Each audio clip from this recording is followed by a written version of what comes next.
Hello friends, bro science के next lecture में आप सबका स्वागत है। आज हम रदरफोर्ड्स मॉडल के ड्रॉबैक्स के बारे में पढ़ने वाले हैं। रदरफोर्ड के अकॉर्डिंग न्यूक्लियस के अराउंड इलेक्ट्रॉन ठीक वैसे ही रिवॉल्व होते थे जैसे प्लैनेटरी मोशन होता था। जब कोई प्लैनेट सन के अराउंड रिवॉल्व होता है वैसे ही इलेक्ट्रॉन न्यूक्लियस के अराउंड रिवॉल्व होता है। लेकिन उनका ये जो कॉन्सेप्ट था उसको रॉन्ग प्रूफ किया किसने? मैक्सवेल नाम के एक साइंटिस्ट ने। मैक्सवेल ने क्या बोला था? मैक्सवेल ने बोला था कि since electron revolving around nucleus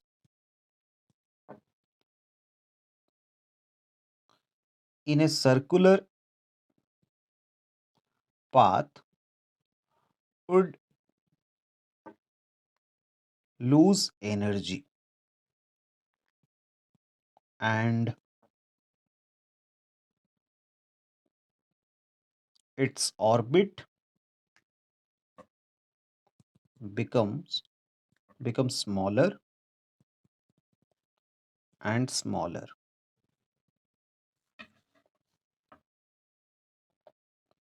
and ultimately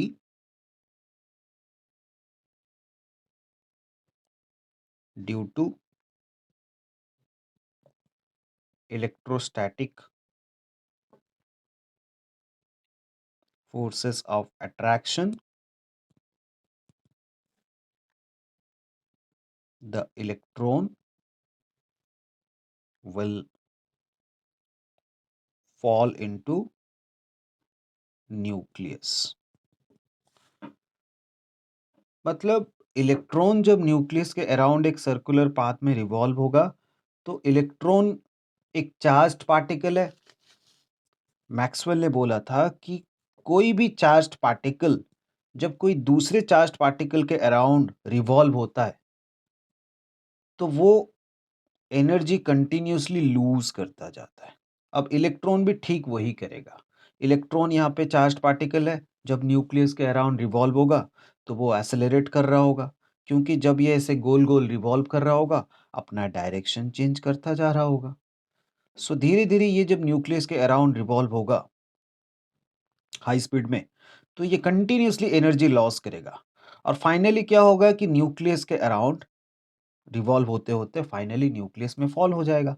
अब फॉल क्यों होगा न्यूक्लियस में? मैक्सवेल ने बोला था कि इधर इलेक्ट्रॉन एनर्जी लॉस करेगा, उधर से न्यूक्लियस भी इसको अट्रैक्ट कर रहा है, तो फाइनली न्यूक्लियस इसको खींच रहा है, तो ये अपने ऑर्बिट से डेविएट हो रहा है। मतलब इसका ऑर्बिट धीरे धीरे छोटा हो रहा है, या फिर बोलेंगे कि इलेक्ट्रॉन अपने रास्ते से हट रहा है, धीरे धीरे न्यूक्लियस में जाकर फॉल हो रहा है। बट ऐसा तो एक्चुअली होता नहीं है। एटम एक अच्छे से स्टेबिलिटी मेंटेन करता है, एटम का स्टेबिलिटी होता है। तो ये एक रदरफोर्ड का ये ड्रॉबैक था। उन्होंने ये एक्सप्लेन नहीं किया कि एटम स्टेबल कैसे होता है।